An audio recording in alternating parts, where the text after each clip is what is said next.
Many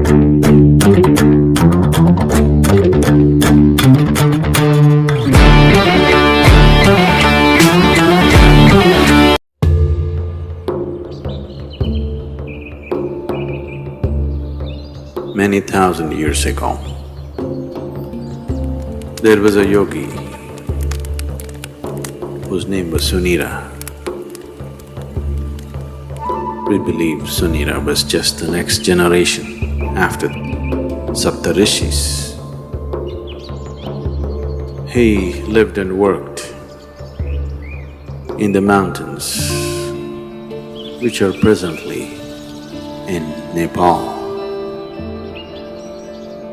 And she took on an impossible project.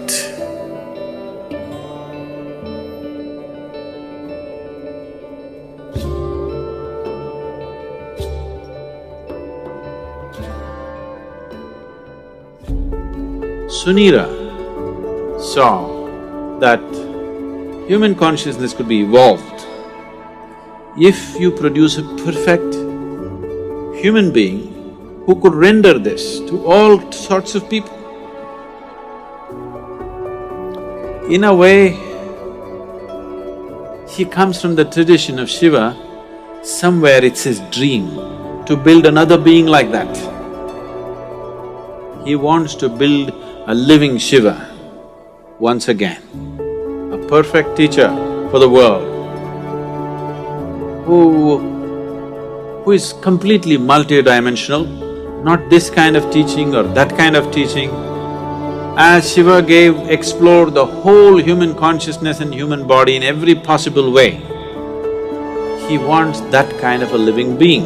So he started building the energy body for that kind. And then he believed that he could build a physical body on top of that and let him loose in the world.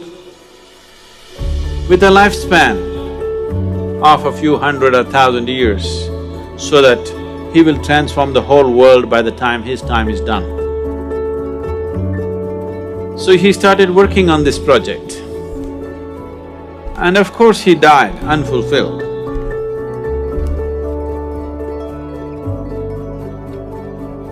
So here and there, down these 40,000 years, many ambitious yogis picked up the same project that Sunira had left and tried to reconstruct this energy body of a perfect teacher who can transform human consciousness.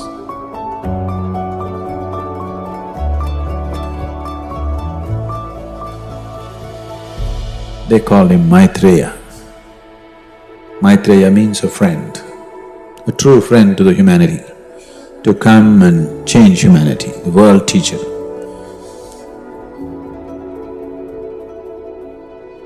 Generation after generation, many yogis tried to continue to work on the same half-made project of Sunira.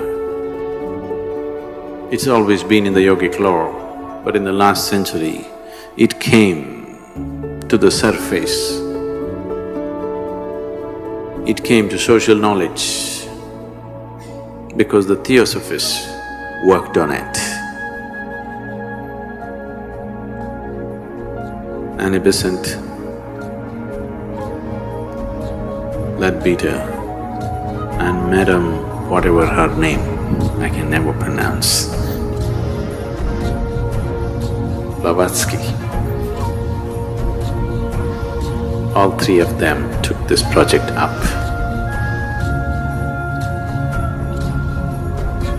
They said, we are going to make it. They amassed a vast amount of occult knowledge, probably for the first time in the last few hundred years, and definitely for the first time, not in a traditional way but in a modern way. They took up this project.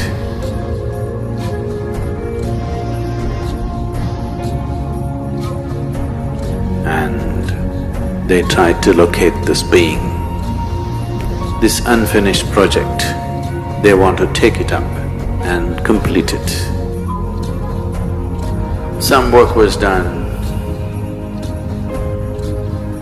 they had the knowledge, but they did not have the capability.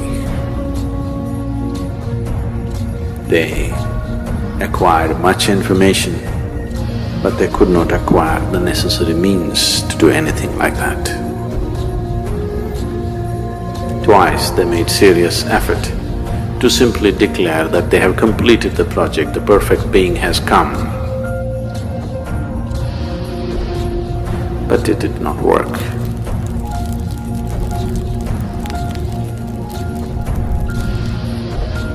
Another parallel line was also being drawn for the last couple of millenniums, where another set of yogis who were aware of this Sunira's glorious but quite impossible project, they started working upon a similar force to create a similar possibility, but with a completely different understanding of the same, creating a perfect being, but not as a human being, not in human form, because putting it into a human being as such a possibility, human system has all the capabilities, but still it doesn't have the necessary integrity of boundary to hold it. There are previous experiences of creating or attempting to create Dhyanalingas in many places. Any number of projects have started in the last 2000, 3000 years and they have been abandoned halfway because of some problem or the other. In Bhojpur, they attempted a Dhyanalinga about 1,000 years ago, little more than 1,000 years ago. This was supported by a local king, so it was hugely funded and they built a magnificent temple which is half done, and the rest of the plans they drew it on the stone, because there were no drawing boards. They flattened up a rock and they made an elaborate plan of the temple in all detail, the architectural thing on the stone. They had a grand plan, a beautiful setting and everything. But half completed, it stopped because of certain things. The lingam itself, they worked on it for more than 3 years. They had 14 people working on it, one yogi who started this whole process. But this yogi worked for over 2 years and produced these 14 people, 7 men and 7 women, of enormous or extraordinary accomplishment, and they started working. They created this lingam almost 95% done. But at that time an invasion happened.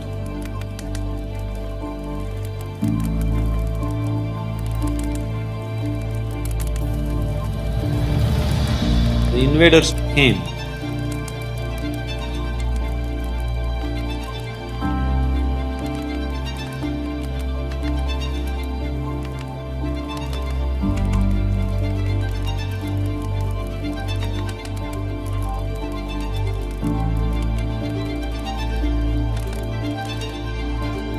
Found these people in certain states which whatever looked prickish for them,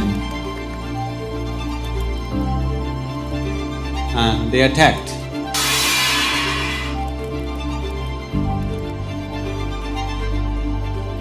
When they attacked, his left foot was chopped off. Because of this damage in the body, he could not continue. So he decided that they will merge themselves into the lingam and complete the work. So they asked another yogi, trained another yogi to lock the energies. This yogi left their bodies and merged into the lingam. But the other yogi who was supposed to do this was so overwhelmed by this situation that he could not lock it. Because they did not lock it in time, the lingam just cracked up. Even now you can see It's a straight crack in the lingam, about 3 to 4 inches is just opened up. Now they patched it up with lime.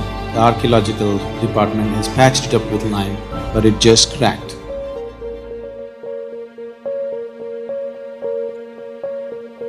Building such structures has been the want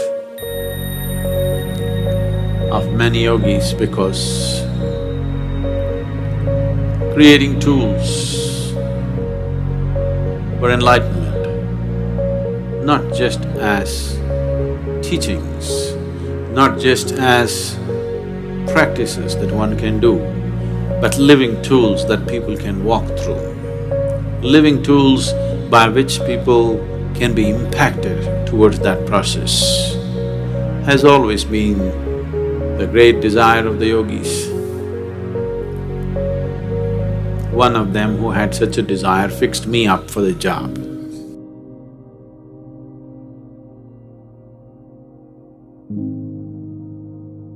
My physical proximity with him was just for a few minutes. It is in these few moments that this fabulous crafty man enslaved me for his project.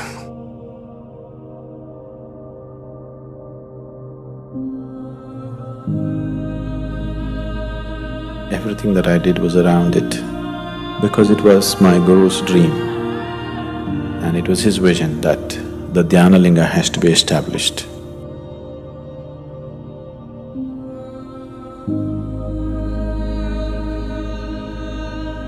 This is my Guru's will and grace.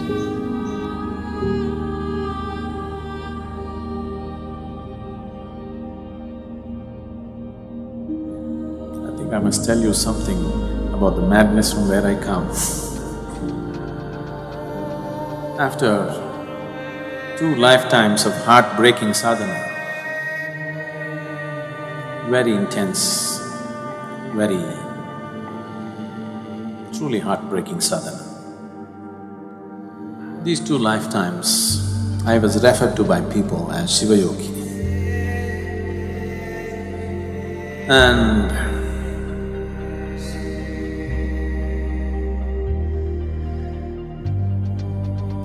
when it was needed, when my Guru appeared,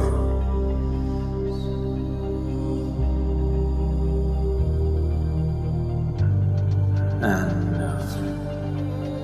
when he felt that he did not feel fit to touch me, he touched me with his stick.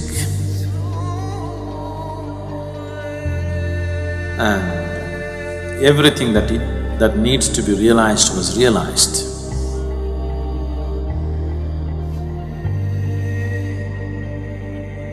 I was at the very peak of anything can be.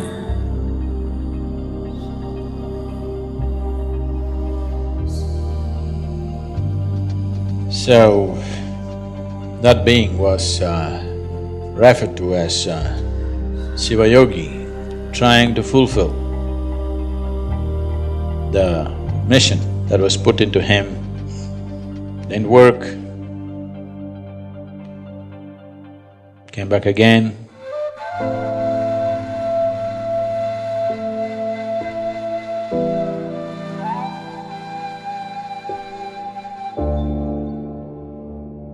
Sadhguru Sri Brahma tried very hard, almost successful, but couldn't fix the goodwill in the society because the intensity of who he is could not be understood in the social circumstances. He couldn't fulfill that. He prepared a few people and then went up the mountain. He was checking himself, why has he failed? He's got everything. Why is it didn't happen?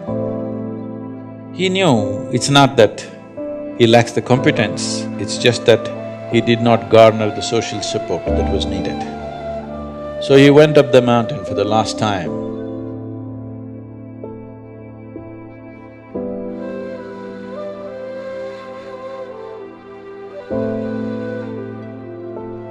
Before going up, he announced here at the foothills, a few of his disciples gathered.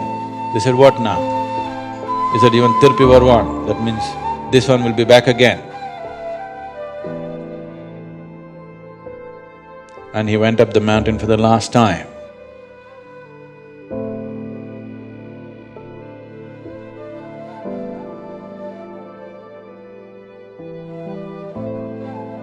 And he did a rare thing. He left his body through all his 7 chakras at the same time. He's just checking himself. He knows it's not so, but still the first blame should be on you when something doesn't work. So he's checking in case I'm not good or I'm not good enough. So he left his body through all his 7 chakras. This phenomenal energy, this very distinct energy which is nowhere else, you can experience on the 7th hill.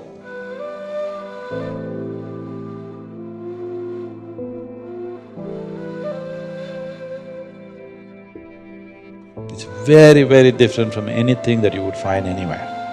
It's distinctly different. So with that done, he knew what is the problem is you didn't handle the circumstance properly.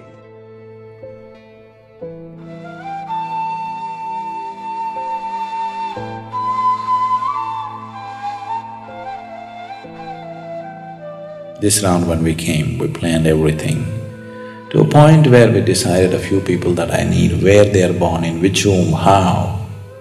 Everything was planned, it went accordingly.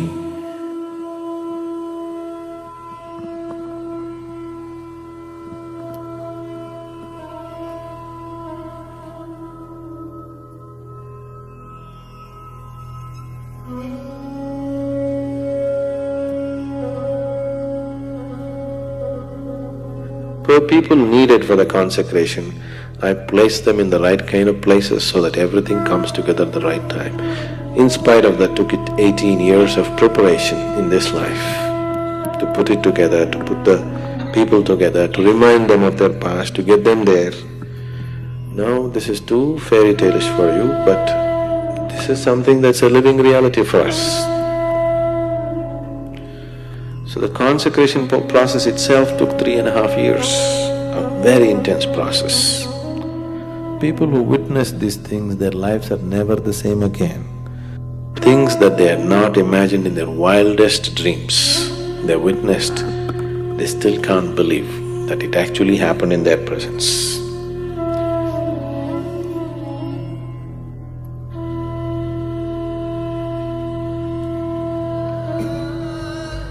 Yogi Sunira, he worked through his lifetime, and towards the end of his life, when this dream of creating a perfect being remained unfulfilled, Yogi Sunira made a prophecy that long time from now, long time from now, this work that I have started will find fulfillment and reverberate, not here, but in the green hills of the south. Our hills are green. We are in the south. So whatever Sunira's prophecy has come true, but not the way he thought it would.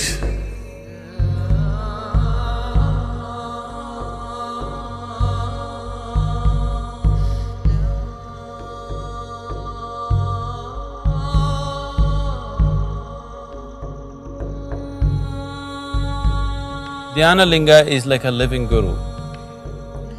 The role of a guru in a spiritual seeker's life is not just about giving teachings and guidances. The most fundamental thing why a spiritual seeker seeks a guru is because a guru can ignite his energies into a different dimension. That aspect of guru's role in a spiritual seeker's life is very well fulfilled by the Dhyanalinga. Once a person is in the sphere of Dhyanalinga, he cannot escape the sowing of the spiritual seed of liberation within himself.